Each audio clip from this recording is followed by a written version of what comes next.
ሰላምታችን በያላችሁበት ይድረስ የተወደዳችሁ የኢትዮ ፎረም ቤተሰቦች የዕለቱን ዘገባዎቻችንን ከዚህ እንደሚከተለው ወደ እናንተ ማድረስ ጀመርን።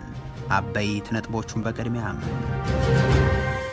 የመከላከያ ሰራዊቱ ጥሪ ያነጋገረ ነው።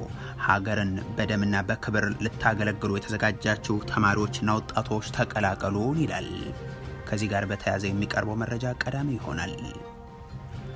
በአዲስ አበባ ይደረጋል የተባለው ሰልፍ የአብይ አህመድ መንግስት በትግራይ ገብቶ እርምጃ እንዲወስድ ለመጠየቅ የተዘጋጀ ነው ሲሉ አስተባባሪዎቹ ገለጹም። የክልሉ መንግስት ደግሞ የትግራይ ብሔራዊ ጥቅምና ፍትሐዊ ትግል የሚቃወም ሲል ገልጾ ውድቅ አድርጎታል። እንቃኘዋለን። ብልጽግና ሌላ $5 ቢሊዮን የውጭ ዕዳ በዚህ ዓመት ለመውሰድ መዘጋጀቱ ተሰማ።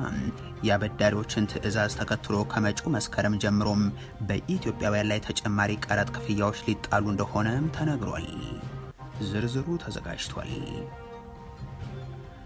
አሜሪካ ለስድስተኛ ተከታታይ ምሽት በከፈተችው ጥቃት የኢራን መሰረተ ልማቶች ተደበደቡ።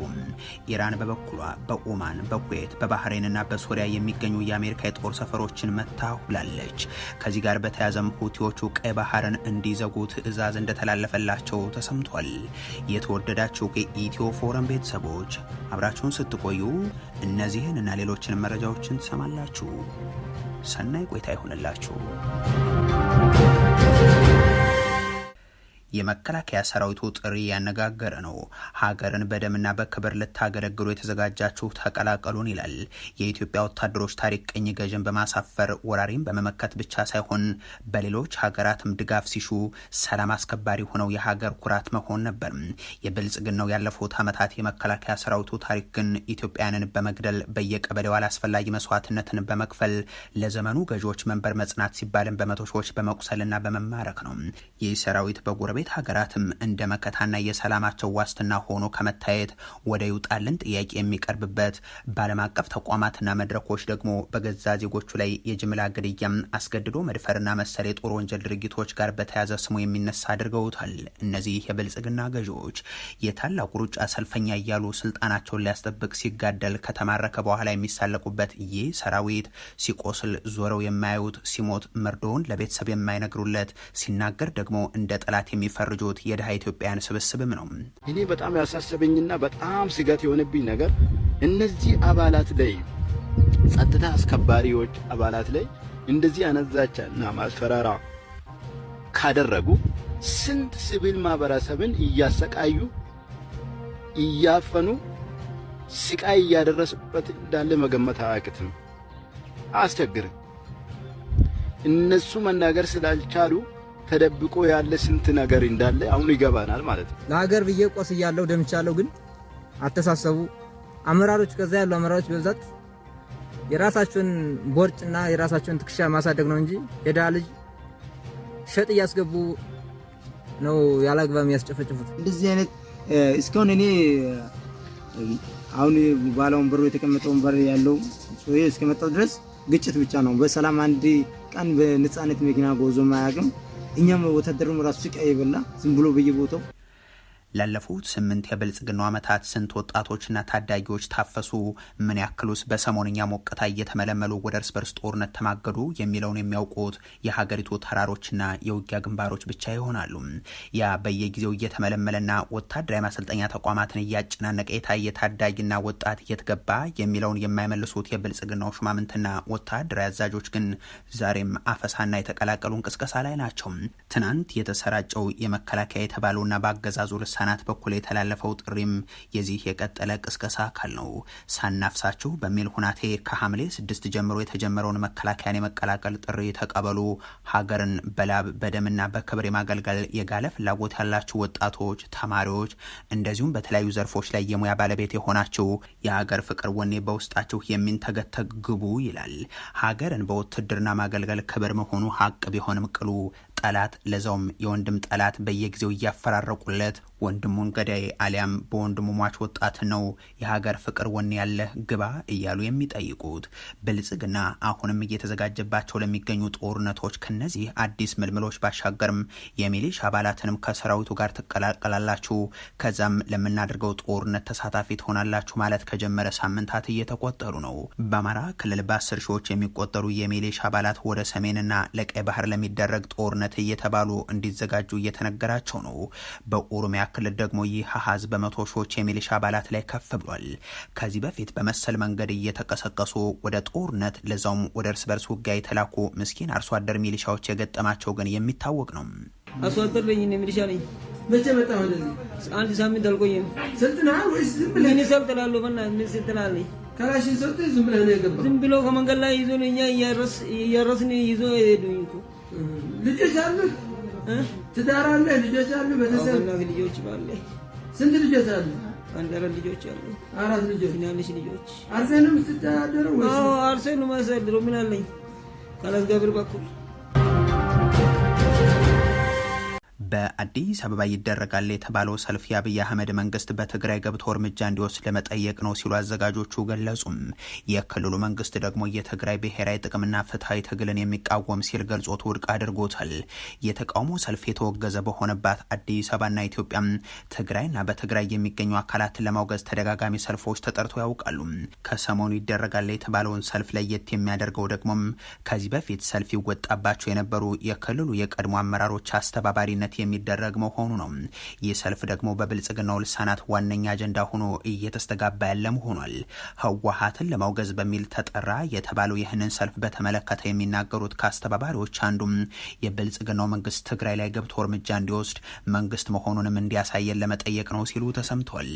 መንግስት ዝምታ አግባብነት እንደሌለው መንግስታዊ ግዴታውን እንዲወጣ ጥሪ ለማድረግ ያለመ ሰላማዊ ሰልፍ ነው። ሽፍታ ቡድን ነው ክልሉ እየተዳደረ ያለው እና ይህን ደግሞ የመንግስት ዝምታ አግባብነት አለው ብለን እኛ አንወስድም። ስለዚህ መንግስት ግን አስፈላጊ የተባለውን ሁሉ አድርጎ ይህንን ህዝብ ከዚህ ኃይል ነጻ የማውጣትና ደህንነቱን የመጠበቅ ህገ መንግስታዊ ግዴታ አለበት። መንግስት የሆነው መቼስ ዝም ብሎ አይደለም። መንግስት ስልጣን የያዘው ህዝቡን በዋናነት የህዝቡን ደህንነት ሊያስጠብቅ እንደመሆን መጠን ይህንን ሽፍታ ቡድን ህዝቡን ተቆጣጥሮ ቀን ተቀን እያሰቃየ እያሳደደ ከጊዜ ወደ ጊዜ እየጨመረ እየከፋ የሚሄድ ጭቆና በትግራይ ውስጥ እየተፈጸመ ብሎ ሊያይ አይገባውም እና ይህንን ጫና ለማድረግ ነው። ከፈለገ መንግስት ትግራይ ውስጥ ያለው ሽፍታ አስወግዶ ትግራይ ውስጥ ያለው ሽፍታ ስርዓት አስይዞ ህዝቡ በሰላም የሚኖርበት ክልል መፍጠር ይጠበቅበታል። በእርግጥ ብልጽግና ትግራይ ዘምቶ ያዝምተን አይነት ጥሪዎች እንደ ወይዘሮ ኬሪያ ኢብራሂም፣ ጀነራል ሳሞራ ዩኑስን ጨምሮ በተለያዩ በአዲስ አበባ የሚገኙ የትግራይ ሰዎች በኩል ሲነገሩ የቆዩ ጉዳዮች ናቸው። የብልጽግናው አገዛዝ ገብቶ እርምጃ ይውሰድልን ማለት የድሮን ድብደባዎችን ይፈጽምልን፣ ህጻናትን ይግደል፣ ሴቶችን ይድፈር ማለት እንደሆነ ግን ከአገዛዙ ያለፉት ዓመታት ግብር መረዳት ይቻላል። የሆኖ ሆኖ በቅርቡ ወደ አዲስ አበባ የሸሹት አመራሮች ውስጥ አንዳንዶቹ ደግሞ በቲዲኤፍ አባላት ላይ ከሳምንታት በፊት ብልጽግና የፈጸመውን የድሮን ድብደባ መልካም እርምጃ ሲሉት እንደነበር የሚታወስ ነው። ሰልፉን ተከትሎ የሚሳተፉ ሰዎች ጋር በተያያዘ የብልጽግናው መንግስት የካድሬ አባላቱን ለማሳተፍ የጀመረው ዘመቻ መነጋገሪያ መሆኑን ተከትሎ አስተባባሪዎቹ የሰጡት መግለጫ ደግሞ ይህ የድጋፍም የተቃውሞም ሰልፍ ለሁሉም ኢትዮጵያውያን ነው ብለውታል። የዓለም አቀፍ ማህበረሰብ መላው ኢትዮጵያውያን ይህንን ጉዳይ ድምጻቸውን በማሰማት የትግራይ ህዝብ አሁን ካለበት ችግር እንዲወጣ ለማድረግ ያለመ ነው። ይህ ሰልፍ አፈሳን ጨምሮ የትግራይ ወቅታዊ ሁኔታን በተመለከተ ድምጻችንን እናስተጋባለን ያሉትና ራሳቸውን የትግራይ ተቆርቋሪ ያደረጉት አካላት በእርግጥም 140 ሺህ የትግራይ ሰራተኞች ደሞዝ መከልከልን አብረው ይጠይቃሉንም? ጥቂት የትግራይ አመራሮችን ምክንያት በማድረግ መላ ህዝቡን ከነዳጅ አቅርቦት መከልከል ወንጀልነትንስ ያነሳሉንም? ተፈናቃዮች ወደ ቀያቸው እንዳይመለሱ ያስገደዱ ከብልጽግናው ወገንም ሊደረጉ የሚገባቸው ቅድመ ሁኔታዎችንስ ያቀርባሉንም? ሰልፉ የሁሉም ኢትዮጵያውያን ነው ተብሏልና የትግራዩ ገፈፋ ይቁም የሚለው እንደተጠበቀ ሆኖ በየዕለቱ ማህበራዊ ሚዲያ የማይናገርላቸው ኢትዮጵያውያን ገፈፋስ ይቁም የሚል መፈክር ይዘው ይወጣሉ ነው የሚለው ግን የሚታይ ይሆናል። ከዛ ውጭ ያለው አህያውን ፈርቶ ዳውላውን እንቅስቃሴ ግን ትናንት መፍትሄ እንዳላመጣው ሁሉ አሁንም በተመሳሳይ እርባና ቢስ እንደሚሆን እምብዛም አሻሚ አይሆንም። ከዚህ ጋር በተያያዘ የትግራይ ክልል ኮሚኒኬሽን ቢሮ ይደረጋል የተባለውን ሰልፍ በተመለከተ በድጋሚ ምላሽ ሰጥቷል። ከቀናት በፊት ሰልፉ መሬት ላይ ያለውን ነባራዊ ሁኔታ የማይቀየር ነው ሲል ገልጾት ነበር። አሁን ደግሞ ለሰልፉ አስተባባሪዎችና ተሳታፊዎች በሚል ባቀረበው ጥሪም ዘረፈጅና አምባገነን ሲል የጠራቸው አብይ አህመድ ስርዓትን የቀራቸውን የትግራይ ህዝብን ሙሉ በሙሉ ለማጥፋት እየሰሩና እየተዘጋጁ ይገኛሉ ሲል ይጀምርና ይህ ደግሞ በወታደራዊ ዝግጅትን በፕሮፓጋንዳ ዘመቻ የታጀበ ነው ባይ ነው። አሁንም የትግራይ ህዝብ ብሔራዊ ጥቅምና ፍትሐዊ ትግል የሚቃወም ሰልፍ በአዲስ አበባ ሊካሄድ ታቅዷል ሲል ከወዲሁም ተቃውሞውን ገልጿል። የክልሉ አስተዳደር የሰልፉ ዓላማ ፌዴራል መንግስቱ በትግራይ ላይ ያደረሰውንና ወደፊት ሊያደርሰው ያቀደውን ጦርነት ለመደገፍ የሚደረግ እንደሆነ ሊታወቅ ይገባልን ብሏል። ከፍትሐዊ ትግላችን በተቃራኒ ተሰልፈው የአምባገነኑና ዘረፈጁ አብይ አህመድ ስርዓትን ደግፈው የሚንቀሳቀሱ አካላት የጊዜ ጉዳይ እንጂ ከውርደትና ከትዝብት በዋናነት ደግሞ ከሞራል ከታሪክና ከህግ ተጠያቂነት በፍጹም እንደማያመልጡ ሊረዱት ይገባል ሲልም ይቀጥላል መግለጫው። እናም በዚህ የሰልፍ እንቅስቃሴ ውስጥ የሚሳተፉ ግለሰቦች ከድርጊታቸው እንዲቆጠቡም የጠየቀው የትግራይ ክልል አስተዳደር በዓለም ዙሪያ ያሉ የትግራይ ተወላጆችና የትግራይ ህዝብ ሰልፉን እንዲያወግዙና የትግራይ ህዝብ ፍትሐዊ ትግል እንዲቀላቀሉ የሚል ጥሪም አካቷል። ብልጽግና ሌላ 5 ቢሊዮን ዶላር የውጭ ዕዳ በዚህ ዓመት ለመውሰድ መዘጋጀቱ ተነገረም። የአበዳሪዎችን ትዕዛዝ ተከትሎ ከመጪው መስከረም ጀምሮ ከኢትዮጵያ ላይ ተጨማሪ ቀረጥ ክፍያዎች ሊጣሉ እንደሆነም ተነግሯል። የሀገሪቱ መሪዎች የቀደመውን ጊዜ እየኮነኑ ለመጪው ትውልድ ዕዳና ብድር አናወርስም ሲሉ መስማት የተለመደ ነው። መሬት ላይ ያለው ነባራዊ ሁኔታ ግን የብልጽግናው አገዛዝ የሀገሪቱን የብድር ዕዳ ወደ 8 ትሪሊየን ብር አካባቢ እንዳደረሰው የሚያመላክት ነው። የመንግስት የግማሽ ዓመት የብድር ወለድ ክፍያ ካለፈው ዓመት በ250 በመቶ አሻቅቧል። የሀገሪቱ ዜጎች በባለስልጣናትና ታዋቂ ሰዎች 98 ቢሊዮን ብር ተዘረፉ የሚለው ጉዳይም ማስደንገጥ አቁሟል። ሀገሩን የጦርነት የቀውስና ለመረጋጋት አድርገው የቀጠሉት ብልጽግናዎች በእንዲህ ያለ ቀውስ ውስጥ መሰረታዊ ጥያቄዎች እንዳይነሱ እያደረጉ ስለመሆናቸው ለመገመትም አያዳግትም። የብልጽግናው ፕሬዝደንት ባለፉት ዓመታት ደጋግመው ሲናገሯቸው ከሚሰሙ ጉዳዮች አንዱ ያለፈው ስርዓት የተበደረውን የውጭ ብድር ስከፍል ኖርኩ የሚለው ይገኝበታል። ባለፉት 5 ዓመታት ኢትዮጵያ 1 ብር ኮመርሻል ሎን ሳትወስድ 9.9 ቢሊዮን ዶላር ከፍላለች። 9.9 ቢሊዮን ዶላር በ5 ዓመት ውስጥ።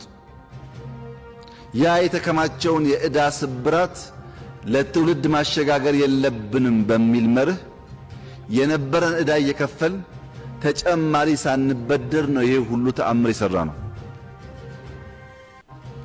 9 ቢሊዮን ዶላር ባንከፍል ስንት ፕሮጀክት ልንሰራበት እንደምንችል እናንተ አስቡ። መክፈላችን ብቻ ግን አይደለም። 1 ብር ኮመርሻል ሎን አልወሰንም። የሰሩት ተአምር ለመሆኑ ምንድነው የሚለው ጥያቄ እንዳለ ሆኖ በእርግጥ ከፈልኩ የሚሉት ገንዘብስ የሀገሪቱ ሀብት እንጂም ከኪሶ ያወጡት ነው ወይ የሚለው ግን መሰረታዊ ጥያቄ ነው። እሳቸው ብድር ሳንወስድ እየከፈልን ተአምር ሰራን ቢሉም ቅሉ እውነታው ግን ሀገሪቱ ከፍተኛ ብድር ውስጥ መግባቷን የሚያረጋግጥ ነው። በቅርቡ እንኳን ሚኒስትራቸው አህመድ ሺዴ በፓርላማ ባቀረቡት ሪፖርት ያለብን ዕዳ 52.8 ቢሊዮን ዶላር ሆኗል፣ በወቅቱ የባንኮች ምንዛሬ ሲሰላ ደግሞ 8 ትሪሊዮን ብር አካባቢ ደርሷል በሚል ማቅረባ የሚዘነጋ አይሆንም። ከዚህ ውስጥ እና አይኤምኤፍን ጨምሮ የተበደረው የውጭ ብድር ቀዳሚነቱን የሚወስድ ሲሆን 33.5 ቢሊዮን ዶላርን ተሻግሯል። ቀሪው ደግሞ የሀገር ውስጥ ብድር ነው። አሁን የወጣው መረጃ ደግሞ በመጪው ዓመትን ብልጽግና 5 ቢሊዮን ዶላር አዲስ የውጭ ብድር ለመውሰድ ተዘጋጅቷል የሚል ሆኗል። የሀገሪቱን የኢኮኖሚ ሉዓላዊነት የተሸጠለት አይኤምኤፍ የግምገማ ሪፖርትን ዋቢ አድርጎ ዋዜማ እንደዘገበው ብልጽግና ለኮይሻ በሚል የሚበደረው ወደ 1 ቢሊዮን የሚጠጋ ዶላር ብድርን ጨምሮ ከፍተኛ ዕዳን እያሳደደ ነው። ይህንን ብድር ለማግኘት ደግሞ በና አይኤምኤፍ ቀድመ ሁኔታዎች ቀርበውለታል። ከዜጎች የምትሰበስበው ግብርና ታክስን እየጨመረ ቀጥል የሚል ሲሆን በዚህም ተስማምቶ አዳዲስ የቀረጥ ማሻሻያዎችን ከመጪው መስከረም ጀምሮ ሊያካሂድም ብልጽግና ተዘጋጅቷል። በቀጣዮቹ ወራትም አዳዲስ የተሽከርካሪ ባለቤትነት፣ የሪል ስቴት፣ የትንባሆና የአልኮል ቀረጦች ይጣላሉ። IMF ዜጎችን የሚያራቁቱ ጥያቄዎችን የኢትዮጵያ መንግስት መቀበሉን በገለጸበት በዚህ ሪፖርቱም በቀጣዮቹ 2 ዓመታትም ከታክስ የሚገኘውን ገቢ በከፍተኛ ሁኔታ ለማሳደግና ማንኛውንም ድጎማ ለማንሳት ብልጽግና ቃል መግባቱን ጠቁሞም በቀጣዮቹ ወራት ይተገበራሉ ያላቸውን ቁልፍ እርምጃዎችንም በዝርዝር አስቀምጧል። ከነዚህ መካከል የነዳጅ ድጎማ አንዱ ሲሆን በ2019 በጀት ዓመት የነዳጅ ድጎማ ሙሉ በሙሉ ተነስቶ ዋጋውም ሙሉ በሙሉ በገበያ እንዲወሰን ይደረጋል። ነዳጅ ላይ ከሚጣሉ የታክስ አይነቶች በድምሩ 176 ቢሊዮን ብር ለመሰብሰብ የታቀደ ሲሆን ከዚህ ውስጥ 93 ቢሊዮን ብር ተጨማሪ ሴት ታክስ፣ 80 ቢሊዮን ብር ከኤክሳይዝ ታክስ እንደዚሁም 3 ቢሊዮን ብር ቀጥተኛ ካልሆነ የሀገር ውስጥ ታክስ የሚሰበሰብም ይሆናል። ይህ የሚያስከትለው የኑሮ ውድነት፣ የዋጋ ንረት ከተከሰተው ድርቅ ጋር ተዳምሮ የሚፈጥረው ተጽዕኖ ደግሞ አሳሳቢ ነው።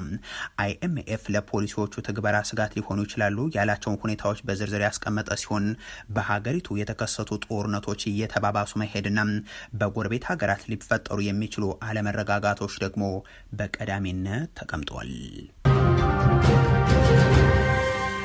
አሜሪካ ለ6ኛ ቀን በከፈተችው ጥቃት የኢራን የሲቪል መሰረተ ልማቶች ተደበደቡ። ኢራን በበኩሏ በኦማን፣ በኩዌት፣ በባህሬንና በሶሪያ ውስጥ የሚገኙ የአሜሪካ የጦር ሰፈሮችን መታለች። በሌላ በኩል ሁቲዎቹ የቀይ ባህር የነዳጅ ማጓጓዣ መስመርን ለመዝጋት ዝግጁ እንዲሆኑ ትዕዛዝ ተላልፏል። ሁለቱ ሀገራት ሆርሙዝ ወሽመጥን ለመቆጣጠር የሚያደርጉት ውጊያ ቀጥሎም የአሜሪካ ጦር ለ6ኛ ተከታታይ ምሽት በኢራን አዲስ ዙር ጥቃትን ፈጽሟል። ትናንት ሌሊት የደረሱ ጥቃቶች በድጋሚ ያገረሸው የሁለቱ ሀገራት ጦርነት እየተባባሰ ስለመሆኑ ማሳያም ሆኗል። አሜሪካ የኢራን ድልድዮች፣ የባቡር ጣቢያና አየር ማረፊያን ጨምሮ በተለያዩ የሲቪል መሰረተ ልማቶች ላይ ጥቃት መፈጸሟን የቴህራን የመገናኛ ብዙሃን ዘግቧል። በሆርሙዝጋን ግዛት ከባንደር አባስ በምዕራብ አቅጣጫ የሚገኝ አንድ ድልድይ መመታቱ ተረጋግጧል። በተጨማሪም የአሜሪካ ሚሳኤሎች በሆርሙዝ አቅራቢያ የሚገኘው ቃሽም ደሴት እንደዚሁም የኒውክሌር ኃይል ማመንጫ ጣቢያ መገኛ የሆነውን ቡሼሄርን መጥቷል። የወደብ ከተማ ባንደር አባስም የሚሳኤል ኢላማ ከመሆን አልዳነችም። የአሜሪካ ማዕከላዊ እዝ የተፈጸሙት ጥቃቶች የኢራን ወታደራዊ አቅምን ይበልጥ ለማዳከም ያለሙ ናቸው ይላል። በተጨማሪም አሜሪካ በሆርሙዝ ወሽመጥ ላይ የጣለችውን እገዳም ሊጥስ የነበረ አንድ መርከብን መቆጣጠሯን ገልጻለች። ሴንትኮም በዚሁ ዙር ጥቃት የተደበደቡ በሚል በዘረዘራቸው በርካታ የኢራን ጦር ኢላማዎች ውስጥ ድልድዮች ግን አልተጠቀሱም። በዚህ ጥቃት የተሳተፉት የአሜሪካ የጦር አውሮፕላኖች፣ ድሮኖችና የጦር መርከቦች የኢራንን የባህር ዳርቻ መከታተያና የአየር መከላከያ ጣቢያዎችን፣ ወታደራዊ የሎጂስቲክስ መሰረተ ልማትና የባህር ኃይል አቅሞችን መምታታቸውን ገልጿል። ፕሬዚደንት ዶናልድ ትራምፕ ቴሄራን ወደ ድርድር የማትመለስ ከሆነም በሀገሪቱ ውስጥ የሚገኙ ድልድዮችና የኃይል ማመንጫዎች ሁሉ ይደረማመሳሉ ብለው ዝተው ነበር። ፕሬዚደንቱ ባሳለፍነው ሚያዝያ ላይም ድልድዮች እና የኃይል ማመንጫዎችን ጨምሮ የኢራን የሲቪል መሰረተ ልማቶችን እንደሚደበድቡ መናገራቸው የሚታወስ ነው። ኢራን ደግሞ በኦማን፣ ኩዌት፣ ባህሬንና ሶሪያ ውስጥ የሚገኙ የአሜሪካ የጦር ሰፈሮችን መምታቷን ይፋ አድርጋለች። አብዮታዊ ዘቡም የአሜሪካ የባህር ኃይል መከታተያ ራዳር ስፍራዎችን እንደዚሁም ኩዌት ውስጥና ባህሬን ውስጥ የሚገኙ ኢላማዎችን መምታቱን ሲገልጽ፣ ሶሪያ ውስጥ የሚገኝ የአሜሪካ የልዩ ዘመቻ ማዕከልም የጥቃት ኢላማ ነበር ብሏል። ኦማን ውስጥ በተፈጸመ ጥቃት የባህር ኃይል የቁጥጥር ራዳርና የአሜሪካ አየር መቆጣጠሪያ ራዳር መመታታቸውንም አብዮታዊ ዘቡ ባወጣው መግለጫ ጠቅሷል። በኃይል የሚፈጸሙ የአጻፋ ዘመቻዎች ይቀጥላሉ። የሆርሙዝ ወሽመጥን በአብዮታዊ ዘቡ የባህር ኃይል ቁጥጥር ስር እንደሆነ ቀጥሏል ብሏል። የአሜሪካ ልዩ ዘመቻ ማዕከል ላይ ተፈጽሟል በተባለው የሶሪያ ጥቃት የራዳር ስርዓት በርካታ የልዩ ሄሊኮፕተሮችና በርከት ያሉ የአሜሪካ ኃይሎች ኢላማ መደረጋቸውን አብራርቷል። እንደ አብዮታዊ ዘቡ ገለጻ ከሆነ በዮርዳኖስ ድንበር አቅራቢያ በሚገኘው አልታነፍ የተፈጸመው ድንገተኛ ጥቃትም ከ2 ቀናት በፊት በኢራናውያን ወታደሮች ላይ ለተፈጸመው ግድያ የአጻፋ እርምጃ ነው። ኢራን እንደ አዲስ ያገረሸውን ጦርነት ተከትሎም ድጋፎችን እያሰባሰበችም ትገኛለች። ሀገሪቱ ሀውቲዎቹ የቀይ ባህር የነዳጅ ማጓጓዣ መስመር ለመዝጋት ዝግጁ እንዲሆኑ ትዕዛዝም አስተላልፋለች። የሮይተርስ ዘገባ እንደሚያመላክተው ከሆነ አሜሪካ የኢራንን የኃይል መሰረተ ልማቶችን የምታጠቃ ከሆነም የየመኑ የሁቲ ታጣቂ ቡድን የቀይ ባህር የነዳጅ ማጓጓዣ መስመርን ለመዝጋት ዝግጁ እንዲሆን ከኢራን በኩል ትዕዛዝ ተሰጥቷል። እንደ ዘገባው ከሆነ ይህ እቅድ በኢራን አመራሮች መካከል ውይይት የተደረገበት ሲሆን መልእክቱን በከፍተኛ የኢራን ባለስልጣናት አማካኝነት ለሁቲዎቹ አስቀድሞ ተላልፏል። ኢራን ይህንን እቅድ ያወጣችውም ከአሜሪካ ጋር የሚደረጉ ጦርነት የሚባባስ ከሆነም በሁቲዎቹ በኩል የባብል መንደብን የባህር ወሽመጥ ለመዝጋት አስቸኳይ እርምጃ እንዲወሰድ በማሰብ ነው። ከዚህ ጋር በተያያዘ ሁቲዎቹ ከሳውዲ አረቢያ ጋር የሚያካሂዱ ጦርነት የሚባባስ ከሆነም የሳውዲ አረቢያ የነዳጅ ተቋማትና ሌሎች ወሳኝ ተቋማትን ኢላማ እናደርጋለን ሲሉ ማስጠንቀቂያ አስተላልፏል። የሁቲ ታጣቂ ቡድን መሪ የሆነው አብዱል ማሊክ ሁቲ እንደተናገረው ሳውዲ አረቢያ በሀገራችን ላይ መጠነ ሰፊ ጥቃትን በመክፈት ግጭቱን የምታባብስብን ከሆነም ሁሉም የነዳጅ ማምረቻ ተቋማትና ወሳኝ ማዕከሎቿ የሚሳኤሎቻችንና የድሮኖቻችን ይሆናሉ በማለት ነው ያስጠነቀቁም። የተወደዳችሁ የኢትዮ ፎረም ቤተሰቦች ለዛሬ ያሉን መረጃዎች ይህንን ይመስሉ ነበር። አበቃን። ቸር ያሰማን።